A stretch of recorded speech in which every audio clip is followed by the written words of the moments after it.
नमस्ते दोस्तों, आज हम दलितों की रानी मायावती पर एक धमाकेदार वीडियो लेकर आए हैं। अगर आप चाहते हैं कि मायावती 2027 के चुनावों में अपना जलवा दिखाएं, तो सबसे पहले चैनल को सब्सक्राइब करें और वीडियो को पूरा देखें। अगर आप लोग मायावती को सपोर्ट नहीं करेंगे तो और कौन करेगा? उनका राजनीतिक भविष्य आपके समर्थन पर ही निर्भर करता है। नमस्कार दोस्तों, आज हम एक ऐसी शख्सियत की बात कर रहे हैं जिसने कभी उत्तर प्रदेश की राजनीति का रुख बदल दिया था। हम बात कर रहे हैं बहन मायावती की, जिनकी एक दहाड़ से राजनीतिक गलियारे हिल जाते थे। लेकिन आज जब देश एक और बड़े चुनावी महापर्व की ओर बढ़ रहा है, तो सवाल ये है, माइनस क्या हाथी की सुस्त चाल रफ्तार पकड़ पाएगी? मायावती ने एक बड़ा ऐलान किया है जिसने पूरे देश का ध्यान खींचा है। उन्होंने साफ कर दिया है कि उनकी पार्टी बहुजन समाज पार्टी इस बार अकेले ही चुनावी मैदान में उतरेगी। ये फैसला किसी छोटे मोटे नेता का नहीं, बल्कि उस शख्सियत का है जिसने दलित राजनीति को एक नई दिशा दी। क्या ये सिर्फ एक राजनीतिक दांव है या फिर बहुजन राजनीति के नए अध्याय की शुरुआत? इस सवाल का जवाब जानने के लिए आपको इस वीडियो को अंत तक देखना होगा। हम गहराई से जानेंगे कि आखिर मायावती ने ऐसा क्या ऐलान किया है और इसके पीछे क्या राजनीतिक रणनीति है। मायावती का राजनीतिक करियर किसी रोलर कोस्टर राइड से कम नहीं रहा है। 2007 में पूर्ण बहुमत की सरकार, फिर 2012 और 2017 में लगातार हार, 2019 में सपा के साथ गठबंधन का प्रयोग भी बुरी तरह असफल रहा। अब जब एक बार फिर से चुनावी बिगुल बज चुका है, तो क्या ये ऐलान बसपा के पुराने गौरव को वापस ला पाएगा या फिर ये सिर्फ एक आखिरी कोशिश है? आज हम इस पर विस्तार से चर्चा करेंगे और जानेंगे कि अकेले चुनाव लड़ने का ये फैसला कितना फायदेमंद साबित हो सकता है। भाग 2। मायावती ने हाल ही में जो ऐलान किया है वो सिर्फ एक चुनावी घोषणा नहीं है, बल्कि एक गहरी राजनीतिक चाल हो सकती है। पिछले कुछ चुनावों में बसपा का वोट प्रतिशत लगातार गिरता रहा है।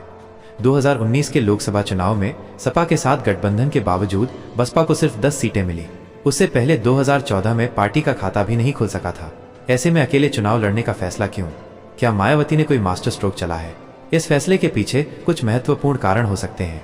पहला, बसपा अपने कोर वोट बैंक यानी दलितों को वापस अपनी ओर खींचना चाहती है। गठबंधन में बसपा का वोट बैंक तो दूसरी पार्टियों को चला जाता है, लेकिन बदले में उन्हें कुछ खास नहीं मिलता। दूसरा, बसपा अपनी विचारधारा और पहचान को बनाए रखना चाहती है। तीसरा, शायद मायावती को लगता है कि इंडिया गठबंधन के साथ जाने से उन्हें वो सम्मान और सीटें नहीं मिलेंगी जिसकी वो हकदार है। मायावती जानती हैं कि दलित वोट बैंक अभी भी उनकी पार्टी का सबसे बड़ा आधार है, लेकिन पिछले कुछ वर्षों में भाजपा ने इस वोट बैंक में सेंध लगाई है। कल्याणकारी योजनाएं, सामाजिक समरसता के कार्यक्रमों और बड़े दलित नेताओं को पार्टी में शामिल करने से भाजपा ने दलित वोट बैंक में सेंध लगाई है।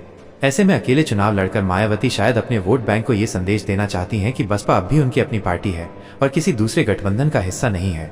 लेकिन क्या ये फैसला अकेले हाथी को इतना ताकतवर बना देगा कि वो इतने बड़े गठबंधनों का सामना कर पाए? भाग 3। मायावती का ये फैसला भले ही साहसिक हो, लेकिन इसमें चुनौतियां भी कम नहीं है। सबसे बड़ी चुनौती है भाजपा से मुकाबला। भाजपा ने पिछले कुछ वर्षों में दलितों के बीच अपनी पैठ बढ़ाई है।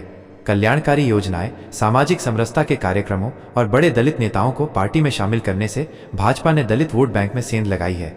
ऐसे में मायावती को अपना वोट बैंक बचाना होगा और उसे संगठित करना होगा। इसके लिए बसपा को जमीनी स्तर पर काम करना होगा, जो पिछले कुछ समय से कमजोर हुआ है। दूसरी बड़ी चुनौती इंडिया गठबंधन है, जिसमें कांग्रेस और सपा जैसी पार्टियां शामिल हैं। ये दोनों दल भी दलितों और पिछड़ों के वोट अपनी तरफ खींचने की कोशिश कर रहे हैं। मायावती ने अपनी राजनीतिक विरासत को बचाने की भी कोशिश की है। वे जानती हैं कि अगर इस बार भी हार मिलती है तो बसपा का अस्तित्व खतरे में आ सकता है। यह आखिरी मौका हो सकता है जब मायावती अपनी पार्टी को फिर से खड़ा कर सकें। अतीत में मायावती ने ऐसे कई जोखिम भरे फैसले लिए हैं। 2007 में उन्होंने सर्वजन हिताय सर्वजन सुखाय का नारा देकर सभी जातियों को साथ लिया और पूर्ण बहुमत की सरकार बनाई। क्या इस बार भी उनका ये दांव सफल होगा? ये सिर्फ एक राजनीतिक लड़ाई नहीं है, बल्कि बहुजन राजनीति के भविष्य का भी फैसला है। मायावती को यह साबित करना होगा कि उनका फैसला सही है और उनकी पार्टी अभी भी उतनी ही मजबूत है जितनी पहले थी। भाग 4। तो दोस्तों, हमने देखा कि मायावती का अकेले चुनाव लड़ने का फैसला एक बड़ा जोखिम है, लेकिन ये उनकी राजनीतिक विरासत को बचाने की आखिरी कोशिश भी है। अगर ये दांव सफल होता है तो बसपा न केवल उत्तर प्रदेश में बल्कि देश की राजनीति में भी अपनी प्रासंगिकता फिर से स्थापित कर पाएगी। लेकिन अगर ये दांव फेल होता है तो बसपा के लिए रास्ता और भी मुश्किल हो जाएगा। ये चुनाव सिर्फ सीटों का खेल नहीं है, बल्कि ये बहुजन राजनीति के भविष्य का भी फैसला करेगा। क्या मायावती का हाथी एक बार फिर से अपनी रफ्तार पकड़ेगा या फिर उसकी चाल हमेशा के लिए धीमी हो जाएगी? ये तो आने वाला समय ही बताएगा। सत्ता की वापसी तभी मुमकिन है जब जनता का साथ मिले, क्योंकि अकेले हाथी की चाल से कुछ नहीं होगा। अगर आप लोग ही मायावती के प्रयासों को समर्थन नहीं देंगे, हमारे चैनल को सब्सक्राइब नहीं करेंगे और इस वीडियो को शेयर नहीं करेंगे, तो मायावती कैसे सत्ता में वापसी कर पाएंगी? ये सिर्फ एक राजनीतिक लड़ाई नहीं है, बल्कि बहुजन राजनीति के भविष्य का भी फैसला है। आपका समर्थन और भागीदारी इस लड़ाई में सबसे महत्वपूर्ण है। हम आशा करते हैं कि आपको ये विश्लेषण पसंद आया होगा। अपनी राय हमें कमेंट बॉक्स में ज़रूर बताएं। इस वीडियो को लाइक करें, शेयर करें और हमारे चैनल को सब्सक्राइब करना ना भूलें, ताकि आप ऐसे ही महत्वपूर्ण राजनीतिक विश्लेषण देखते रहें। धन्यवाद।